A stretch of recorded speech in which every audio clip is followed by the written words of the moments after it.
Hey there, ladies and gentlemen. It is me, Dr. Donna. Welcome to week 37 of 11. Last week I read, I Will Until. Here's what I have for you. Ladies and gentlemen, this was a good book and it was a short, quick read. I am recommending the book, and here are some of the takeaways for me. For things to change, you have to change. In order for things to change, you have to change. That means that you need to create new synaptic connections. Embrace change is one of the 74 principles of real leadership. And in order for you to do that, neurons have to wire and fire and then wire. And then they make that connection. You create that new neural pathway. And the next thing you know, you are changing. So for things to change, you are going to have to change.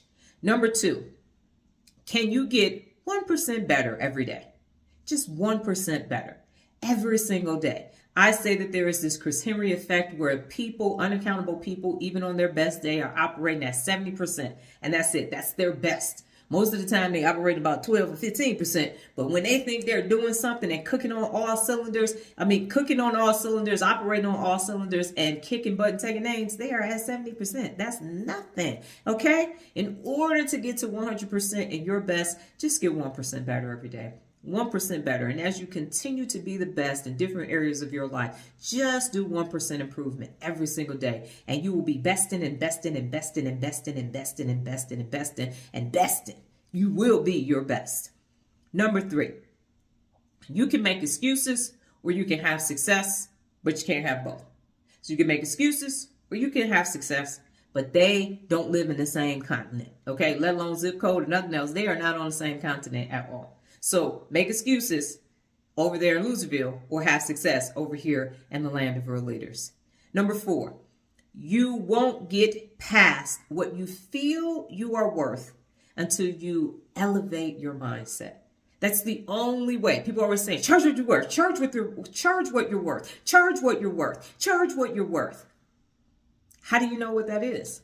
I know the things that I know now, I know way more, and this way has more value than it ever had when I was in Detroit, when I was in college. But I had to elevate all that I did and all that I am doing in order for that to become a reality. So until you get past how you feel about what you're worth, you are not going to elevate a doggone thing, okay? And it's an inside-out job.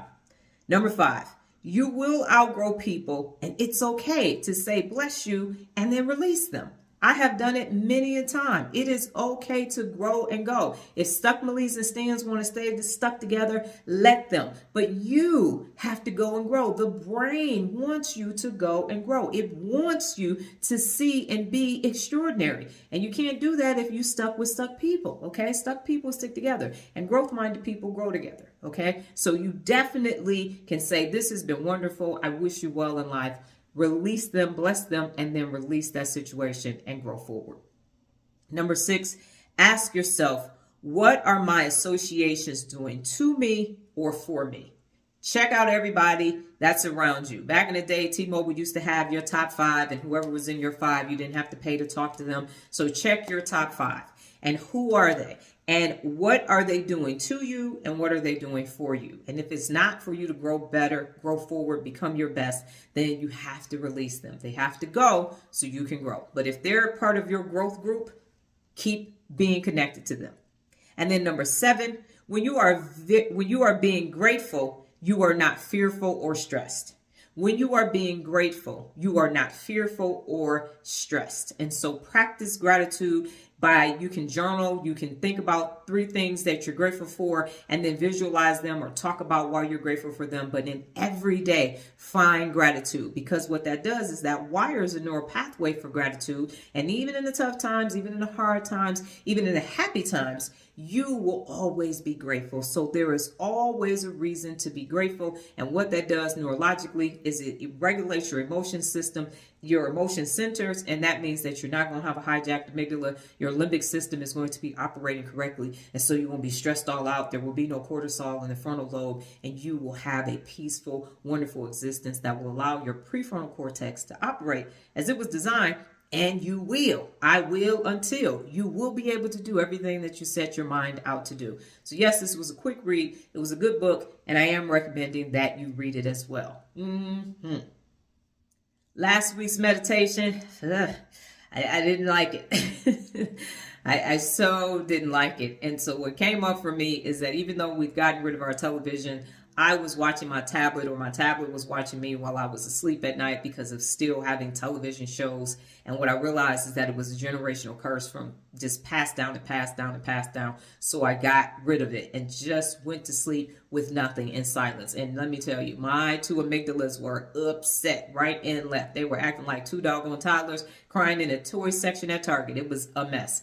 And sleep is still, I'm getting better, but it is like a baby don't have her binky no more. And I didn't realize that. I was like, you just come from a long line of people watching television. You've given up television for a time. One year we only watched movies. And I find myself sitting in front of this tablet, even with Prime and Netflix, like, I don't want to watch this. I don't want to watch this. I watch this. And so to talk about outgrowing, have outgrown the concept of sitting in front of a screen so that I can use that information to go have conversations with people and feel normal. And so I had to let that go. And that was difficult for me because of the relationships attached with watching these shows and these movies and everything to be relatable. So it was definitely, and still is in this moment, even as I'm thinking about it, my amygdalas and my heart kind of racing like, ooh, you finally did that. You did that. And so it has been extremely uncomfortable, but I need to embrace change and I got to grow because this thing is holding me back. And so it was a tough one, let me tell you.